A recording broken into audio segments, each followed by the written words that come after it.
Rob.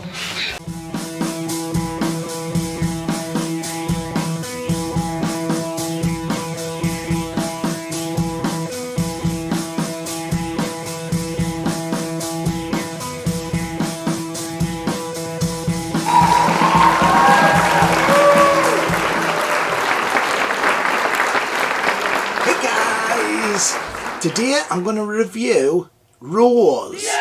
It stars Chrisopher Eccleston as the Doctor and Billie Piper as Rose Tyler. And this was the very first story of season 1. It was the comeback story and it was broadcast in 2005. And Doctor Who'd been off the air for 9 years. The last one was the TV movie with Paul McGann. So a massive 9-year gap. So there was a load of hype for this story. I remember way back in 2005, I was at university and I was in the Hall of Residence. In 2005 I was doing a university course, Media Studies in Television and Radio Production. And outside me Hall of Residence there was this ginormous poster of Chrisopher Eccleston and Billie Piper promoting the new series, and I was so hyped up because every day I had to drive past it, and every day I kept seeing this massive poster, so I was well hyped up for it. It was a big event as well that day. There was like a documentary about Doctor Who before it started to get everyone in the mood. It got 10.81 million, so it was a massive success. I thought it'd be a good time to review this story as well, because Chrisopher Eccleston's just started doing audio stories for Big Finish. So they've kind of enticed him back to doing that, but he said he'd never work for the show on television again.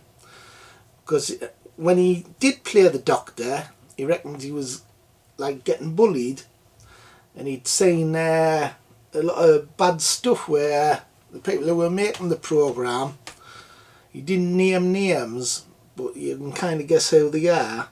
He said that they were bullying like the little people, so he stuck up for them. So I think that's kind of cool of him. You should have more people like that, defending like folk who are getting like picked on and stuff. Hey, that poor bloody Chrisopher Eccleston. He must have to work with a bunch of right bloody shithouses. And it's because of that he quit the show. So he only did one season, which is a shame because I thought he was brilliant as the Doctor. There was a strange moment as well when it was broadcast, because one of the main scenes is when the Autons reactivate in the shop and the attack Rose, and when it was broadcast, you got Graham Norton's voiceover. It interrupted the scene. I forget what he was on about, but it was just briefly for a few seconds you heard Graham Norton's voice. So there was like a technical error when it was broadcast. What I like about this story is it's all Rose Tyler's point of view. So it's through her eyes the story is played out, and that's kind of unique. It's like a great idea. It's also good that the story's called Rose, because it's totally about her, about a family. You say her mother. There's a weird saying where a mother tries to get off with the Doctor. That's weird.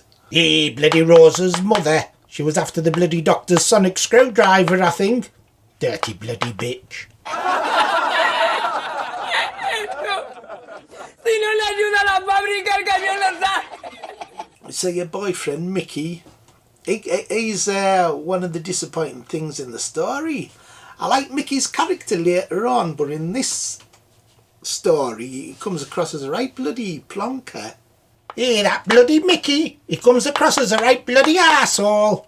No wonder Rose dumps him. The Autons were in 2 John Pertwee stories in the early 1970s. Spearhead from Space was the first one, and then it was Terror of the Autons that also introduced the Master. There's a good character called Clive in this story, a conspiracy theorist. He's been investigating the myth of the Doctor, and oddly enough he was correct as well, so what he was researching was true. So it kind of puts people who classed as conspiracy theorists in a good light, because sometimes they do find the truth. Conspiracy theorists are a label that they put on people who are just really researchers. They research the internet. It's a really exciting story, this. I like the London landmarks. There's like a fast pace to this story as well, where they're running around and stuff, trying to find where the Nestane conscience is. Trouble is, it's got a bit of a naff ending where he just throws this anti-plastic file at the Nestane and it dies, and that's the end of the story, really. There is some good moments as well. I like where the shop dummies come alive. There's a good scene where the conspiracy guy called Clive, he says one of the mannequins coming alive, and it's gun arm points at him. In that moment he realises everything he researched was true after all, and he has like a sad look on his face when he says the gun. I love that scene, it's really good, that. I think the story was made by the character of Rose though. If it wasn't for her, it would be just an average story, but because Billie Piper was so good in the part, she's one of the best companions ever. Chrisopher Eccleston's excellent in the role.